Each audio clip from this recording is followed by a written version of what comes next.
Jail की सलाखें जिसे तोड़ न पाई, सत्ता की धमकी जिसे मोड़ न पाई, वो शख्स आज कुर्सी पर बैठने जा रहा है। जिसे मिटाने की कोशिश हुई वो इतिहास लिखने जा रहा है। सोचिए एक पल के लिए, एक नेता को ऑफर दिया जाता है, सीधा सीएम बना देंगे, बस अपनी पार्टी छोड़ दो। उसने मना कर दिया। फिर क्या हुआ? सितंबर 2019 उसके हाथों में हथकड़ी पड़ गई। 50 दिन तिहाड़ जेल में, एक ऐसी कोठरी में रखा गया जहां आतंकवादियों को भी नहीं रखते। और आज वही शख्स कर्नाटक जैसे भारी भरकम राज्य का मुख्यमंत्री बनने जा रहा है। जेल के आगे जीत है, और ये सिर्फ नारा नहीं है, ये एक सच्ची कहानी है। नमस्कार, मैं हूं सुमन शुक्ला। आज हम बात करने वाले हैं, जो बात होगी सच की, सीधी बात, क्योंकि ये है 7 टीवी। आज हम बात करेंगे एक ऐसे नेता की जिसने अमित शाह का ऑफर ठुकरा दिया, जिसने तिहाड़ की यातनाएं झेली, जिसने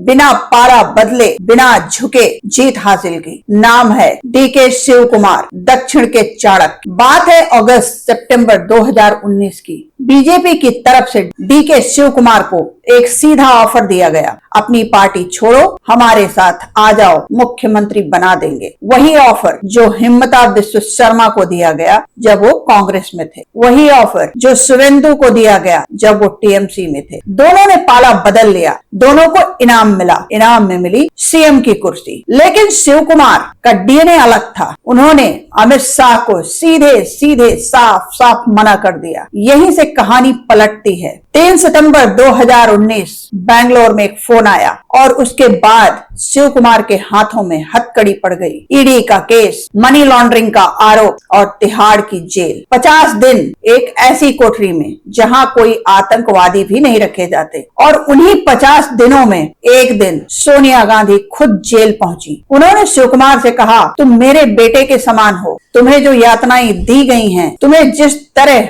परेशान किया गया, मैं ये जिंदगी भर नहीं भूल सकती। लेकिन असली खेल अभी बाकी था। 5 मार्च 2024 इस देश के सुप्रीम कोर्ट ने कहा, जो ईडी का केस लगाया गया था, जो मनी लॉन्ड्रिंग का मुकदमा ठोका गया था, वो केस फर्जी था, उसमें दम नहीं था। यानी जेल भेजना एक राजनीतिक हथियार था, डील करवाने का औजार था। और जेल से बाहर आते ही शिव कुमार सीधे कर्नाटक पहुंचे। रात दिन एक किया, एक सीट का दौरा किया, सिद्धारमैया के साथ कंधे से कंधा मिलाया, और नतीजा 2023 में बीजेपी को कर्नाटक में प्रचंड बहुमत से हराया, कांग्रेस की सरकार बनाई। अब जरा सोचिए, मुख्यमंत्री बनने की बारी शिव कुमार की थी, लेकिन हाईकमान ने पूछा, क्या पहले सिद्धारमैया को मौका दे सकते हैं? और इस आदमी ने बिना झगड़े, बिना शिकायत, बिना लड़ाई, बिना किसी ना नुकुर के हाँ कह दिया। सोनिया गांधी और राहुल गांधी का फैसला माना,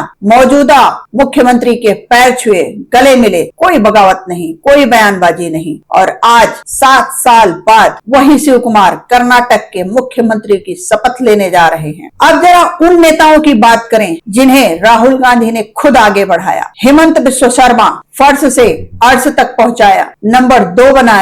लेकिन जैसे ही शाह साहब ने चूड़ी कसी, रातों रात पाला बदल लिया। और अब लगता है योगी भागवत सबको हिंदुत्व में पीछे छोड़ देंगे। जितेंद्र प्रसाद, पिता भी कांग्रेसी, ये भी कांग्रेसी, मंत्री बनाया। जरा सा प्रेशर आया, चले गए। राजा आर्यन सिंह साहब उत्तर प्रदेश से राहुल के खुद मंत्री बने रहे, इन्हें मंत्री बनाया, मौका आया, हवा का रुख देखा, बीजेपी में चले गए। और ये बात सब कुछ नाम है। पूरी लिस्ट के लिए 15 मिनट और चाहिए होगा एक्सप्लेन करने के लिए। सवाल यही है, डीके शिव कुमार जैसा डीएनए इन नेताओं में क्यों नहीं था? क्या इन्हें नहीं पता था कि जेल के आगे न सिर्फ सम्मान है बल्कि जीत भी है? दोस्तों, डीके शिव कुमार की कहानी सिर्फ एक नेता की कहानी नहीं है, ये उस हिम्मत की कहानी है जो गुजरात लॉबी के दौर में, मोदी शाह के दौर में, ईडी इनकम टैक्स के दौर में टूटी नहीं, झुकी नहीं। सवाल सिर्फ